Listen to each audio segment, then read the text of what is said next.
So the brown letter's just landed on your desk. It's from HMRC. And that is the moment most directors' stomachs will do an absolute somersault. Now, what most directors don't understand is when HMRC sends a letter talking about an investigation, a lot of the companies don't actually owe what HMRC thinks they owe. And the first thing they do is they pay the number on the letter. Not because they're guilty, because they panicked and they didn't think there was any other options. Now in this video, I'm going to show you exactly what an HMRC investigation involves, what the different types mean for you and your business, and the certain steps that you can take to hopefully make the best of a bad situation. And at the end, I'm actually going to help you understand who to speak to get some proper help. Because when HMRC are investigating you, it's not something that you want to handle alone, okay? So, 2026, this video is coming out. And HMRC, the truth is, they're coming for UK businesses. They're coming for UK directors. There's been a massive push over the last few years. And what I'm seeing is more enforcement agents on the doorstep, more winding up petitions being posted out by HMRC, more control of goods being taken, and more compliance checks and investigations. And I think it's all down to a system called Connect. You might never have heard of what Connect is, but it's probably one of the most powerful data tools that the UK government's got at the moment. It collects about 55 billion pieces of data on you, the UK taxpayer, and it basically cross-references your tax returns, that's your self-assessment, your corporation tax, your VAT, the bank account, the money you've got in the bank account, companies' house filings, land registry records. It's looking at you getting payments from eBay, Etsy, Airbnb, Booking.com. It's even cross-referencing what you're declaring with what you're posting on Instagram. So quite a scary idea. Now, if we look at the last tax year, 24 to 25, this system alone helped HMRC generate an additional 4.6 billion in tax, okay? So the total compliance yield for that year was 48 billion pound. And this system helped them complete over 320,000 compliance checks. Oh, and investigations rose by about 28%. So as you can see, it's not someone at a desk just randomly picking businesses. This Connect system analyzes billions of data points, and it has an algorithm, and the algorithm will automatically flag discrepancies between what your business is reporting and what the data says your business and your life looks like. And what's particularly important is Connect can generate false positives. So you're doing everything correctly, you file everything on time, you pay on time, you think you are running your company to the absolute letter, but you still get a letter from HMRC because there's a pattern in your data that looks unusual, and bang, the letter comes. Now, what I've said so far is not really a reason to panic, but it's a reason to help get educated about what's happening and help you understand what these investigations are and what you can do about them. Now, I want to move on now and I want to talk to you about what these investigations are, and that there are a number of different investigations, and I want to walk you through the main 4 types, okay? I'm going to talk to you about what each one means in practice, and I'm going to include one of the biggest mistakes that most directors make straight away that always makes things worse. So let's start with number 1, okay? The first thing you need to understand is when an HMRC letter arrives around an investigation, you need to understand what type of investigation, what type of query is it, okay? Because different ones determine how you're going to respond differently. Now, type 1 is what we call the aspect inquiry. It is the most common one. An HMRC may have a question, a very specific question about one area of your tax return. Could be something on your corporation tax return, could be something on your VAT return, could be something about the R&D tax credit application you've made. And they're not saying that you've done anything wrong, but they want some clarification. Now, these inquiries will typically resolve themselves in sort of 3 to 6 months. And what you've got to do is you've got to respond promptly. You've got to provide exactly what's been asked for, but not any more. They don't want a detailed explanation and narrative of verbal diarrhea of everything else. They're asking for one bit, and you need to give them the evidence that answers that question. You don't need to overshare at this point. This is something that can open up different lines of inquiries and cause you additional problems. Type 2 is what we would call the full inquiry. And HMRC they're examining the entire return, okay? So they might want to see bank accounts, they want to see expenses, info on the director's salary, dividend drawings. Basically, they're going to be looking at all of it. Now, this will take sort of 12 to 18 months to run through, and you've got to give them full cooperation.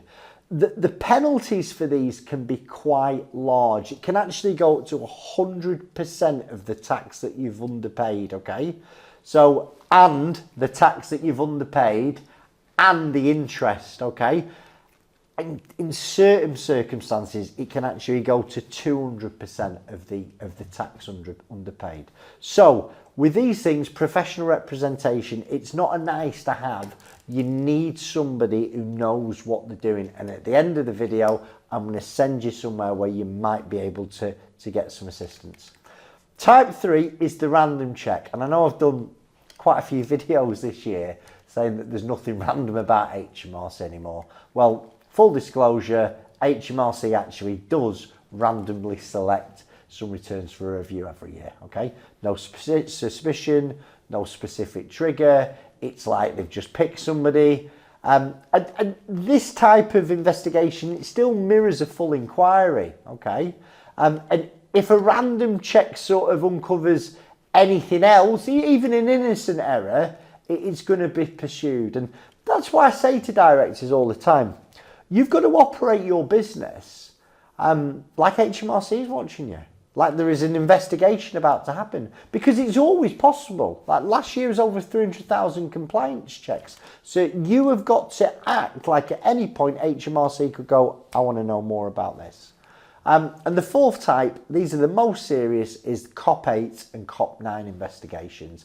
And there is an entire different level of scrutiny and gravity to these investigations. So COP 8, it gets opened by HMRC, and it's where they suspect tax avoidance, okay? So you've purposefully gone out there to avoid tax, okay? And it's HMRC's fraud investigation unit that's going to handle the COP 8.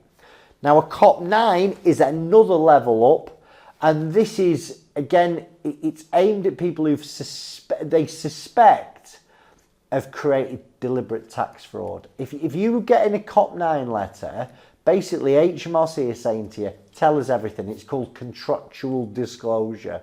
And it's where you can make a full disclosure of any irregularities. And what HMRC is saying is, if you do this, we won't criminally prosecute you. Now, if HMRC criminally prosecute you, like all bets are off, prison is a likely option, okay? Now, again, if a COP 8 or a COP 9 letter arrives, my advice is you don't call HMRC straight away. You need to speak to somebody who has specific expertise in this area.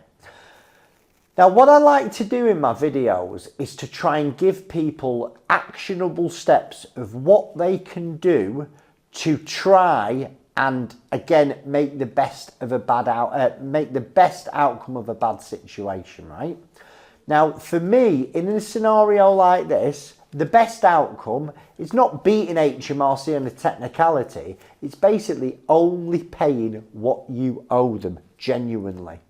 And it's about keeping the penalties that they may give you to a minimum. And obviously, you don't make anything worse either. So again, step one is, please, you've got to respond. You cannot ignore these letters. I know a lot of directors, they're frightened to death of HMRC. They're probably in this situation because they've ignored letters, they've ignored advice. You cannot go into ostrich mode if you're getting an investigation letter on your doorstep. HMRC will give you 30 days to respond, okay? If you miss that deadline, that's going to be taken into consideration when a penalty is going to come, okay? They can issue something called a formal information notice. They could even make an assessment without your input. And again, any silence that you give HMRC, it's going to get factored into a penalty. So even if you're not ready for all the information, respond, acknowledge that letter, confirm that you're engaging with them, and buy yourself a little bit of time. Again, step 2, you've got to get professional representation. You need to do it ASAP. I suggest that you find somebody with direct HMRC inquiry experience. There are loads of good people on the internet. I'm going to send you to a video at the end of this video of a guy that I interviewed. And you need to formally appoint them and authorise them to correspond on your behalf. And you need to do it as fast as possible. And be aware, this is going to cost you money, okay? These specialists are going to probably want a few grand on account. And the likelihood is this could cost significant amount of money.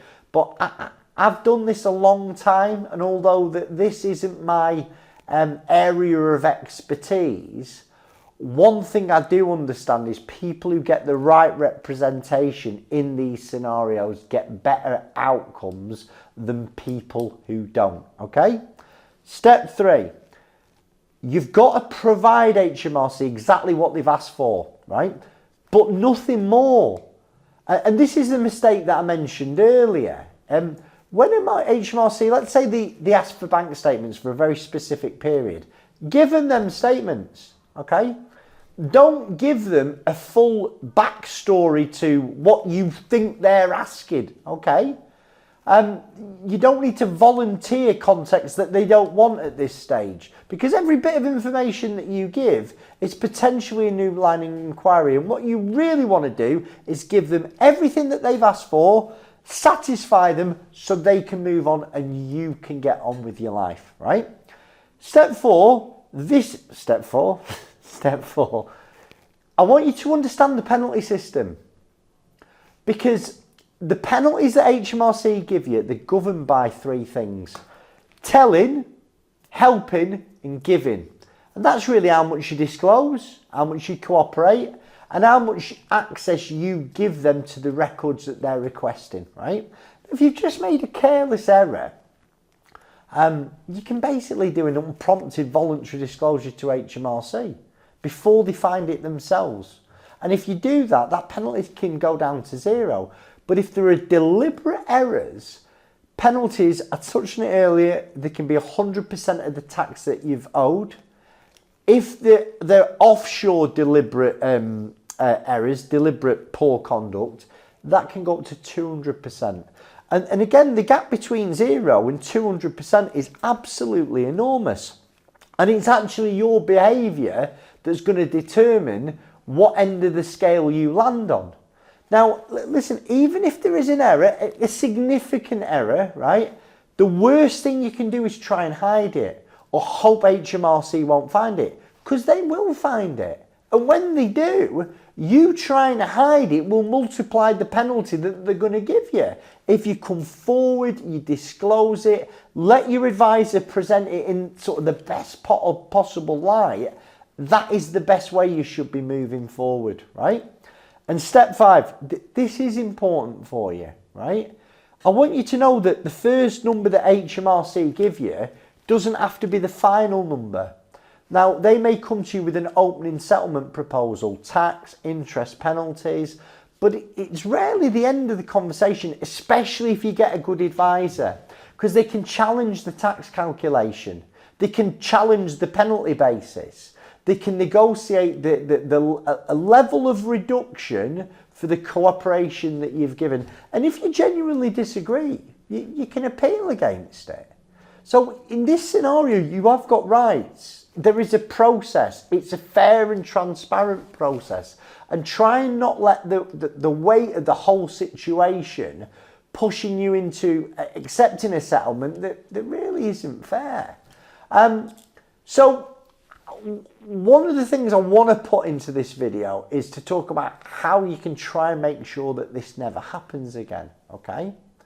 Or if you've never received an investigation letter, let's keep it that way. Let's keep HMRC at arm's length. And the best defence against any investigation from an HMRC is a company that runs a really tight ship. And what that means in practice is, first of all, keep your business finances and your personal finances completely separate, okay? File everything on time, VAT on time, PAYE on time, corporation tax on time. Even if you can't pay it on time, get the paperwork in, because a late return is an unnecessary red flag. Make sure that you keep books and records for a minimum of 6 years, okay? And just a side note, if HMRC suspect fraud, they can go back 20 years. Make sure your director's loan account is properly reconciled and clean, okay? And a good thing for you to think about is tax investigation insurance, because the costs on something like this from HMRC can be 3, 10, 15,000 quid in professional fees. If you have insurance, it can cover these costs at a fairly cheap level. Now, what I want to talk to you about, this is not my bag, okay? I'm an insolvency guy. But if HMRC are pursuing you with an investigation, you may end up having to speak to somebody like me about insolvency options for your business. But what I want you to do now is, if you're still watching, you've obviously got an interest and you might have a problem. I did an interview with a guy called Salman Anwar, and it's about an hour long. And Salman is an ex-HMRC investigation officer. So there is some absolute gold in that video. Go over there, click it, watch it. Thanks for your time, Chris Worden.